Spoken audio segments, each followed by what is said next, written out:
गंगा नदीचा उगम कुठं होते? तर वैनगंगा नदीचा उगम हा मैकल पर्वतरांग म्हणजे त्यालाच महादेव टेकड्या किंवा म्हणतात, शिवनी मध्य प्रदेश इथं आहे.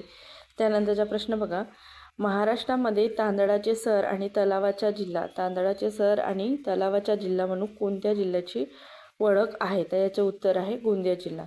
म्हणजे भंडारा आणि गोंदिया हे दोन्ही जिल्हे तलावाचे जिल्हे आहेत, परंतु स्वतंत्र जिल्हा म्हणून गोंदियामध्ये नवेगाव बांधसह अनेक मोठे तलाव आहेत. त्यामुळे जर भंडारा आणि गोंदिया दोन्ही पर्याय असेल तर गोंदिया करायचं, कारण तांदळाचे सर आणि तलावाचा जिल्हा आहे. त्यानंतरचा प्रश्न बघा, उमरझरी तलावाबाबत खालील विधानांचा विचार करा. तर उमरझरी तलाव हा महाराष्ट्र राज्यातील गोंदिया जिल्ह्यामध्ये येतो. हे विधान बरोबर आहे. हा तलाव नवेगाव नागझिरा व्याघ्र प्रकल्पाच्या वन्यजीव कॉरिडॉर क्षेत्रात प्राण्यांसाठी पाण्याचा मुख्य स्रोत आहे. हे विधानसुद्धा बरोबर आहे.